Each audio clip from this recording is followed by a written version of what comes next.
एक राजा होता है जिसके 3 बेटे होते हैं, या तीनों बेटे ही काफी अच्छे होते हैं, होनहार रहते हैं, लेकिन इन पे एक प्रॉब्लम होती है कि लोग हमेशा एक दूसरे से झगड़ते रहते हैं और एक दूसरे की बात कभी नहीं मानते, जिसकी वजह से राजा को ये डर रहता है कि जब वो मर जाएगा ना, तो ये जो बच्चे हैं वो लोग आपस में ही लड़ते रहेंगे और अपनी पूरी सल्तनत को खराब कर डालेंगे, अपनी पूरी किंगडम को तोड़ देंगे। इसलिए वो उनको एक लेसन सिखाने जाता है। जब वो अपनी डेथ बेड पे होता है तो वो एक एक करके अपने बेटे को बुलाता है। पहला बेटा जब आता है तो उसके हाथ में एक नक्शा देता है। नक्शा होता है बेसिकली कोई दूर गांव का, जहाँ पे ना एक एक्स मार्क करा होता है। एक्स मार्क होता है एक पेड़ का, जिसपे वो राजा बोलते हैं कि तुम्हें ट्रैवल करके उस गांव में जाना है और जाके वहाँ का वो पेड़ देखना है और फिर वहाँ से आके मुझे बताना है कि वो पेड़ असल में कैसा दिखता था। फिर वो अपने दूसरे बेटे को भी बुलाता है, दूसरे बेटे को भी एक नक्शा देता है। फिर ऐसे ही वो पहला बेटा सफर पे निकल जाता है। वो जाता है, पेड़ को देख के आता है, उसकी सारी डिटेल्स दिखता है और वापस से राजा के पास आ जाता है। अब ये चीज को 4 महीने हो जाते हैं। फिर वो अपने दूसरे बेटे को बुलाता है, एक और नक्शा वो उसको देता है और सेम चीज करके आने बोलता है। वो बोलता है कि एक पेड़ है जो बहुत दूर है, तुम्हें वहां जाना है और मुझे एक्जैक्टली बताना है कि वो पेड़ कैसा दिखता है। तुम जितना सही तरीके से मुझे वो बता पाओगे उतना चांसेस हो जाएंगे कि सल्तनत तुम्हारी हो जाएगी। तो दूसरा बेटा भी खुश हो जाता है। वो जाता है, महीनों सफर करके उस गांव तक पहुंचता है,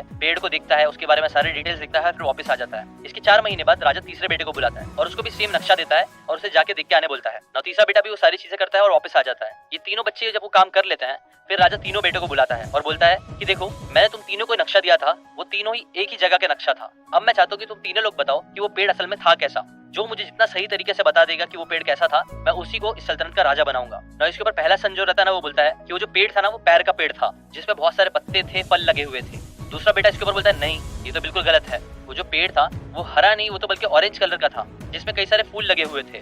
जिसके ऊपर तीसरा बेटा बोलता है कि नहीं, तुम दोनों ही गलत हो। वो जो पेड़ था वो तो काफी सूखा सा था, उसपे एक भी पत्ते नहीं थे, ना फूल थे ना फ्रूट थे, कुछ भी नहीं था। ना तीनों आपस में लड़ने लग जाते हैं। तभी वो जो राजा होता है वो लोग को बोलता है कि देखो बेटा, तुम लोगों की यही प्रॉब्लम है।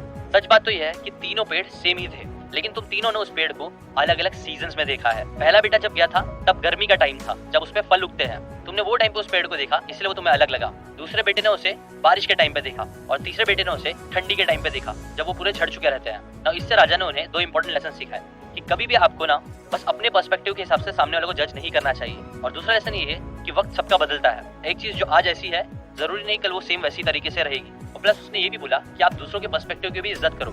जरूरी नहीं जैसे आपने दुनिया को देखा है वैसे ही सामने वाले ने भी उस दुनिया को देखा है। आप लोगों के पर्सपेक्टिव अलग हो सकते हैं, लेकिन आपको अलग अलग पर्सपेक्टिव से भी सीखना चाहिए इंस्टेड ऑफ लड़ने के। और यही इंपॉर्टेंट लेसन अगर आप भी अपनी लाइफ में अप्लाई करोगे तो वो आपकी लाइफ को कंप्लीटली चेंज कर सकता है। एक बुक जो मैं आपको रिकमेंड करूंगा ये लेसन अप्लाई करने के लिए वो है थिंक अगेन।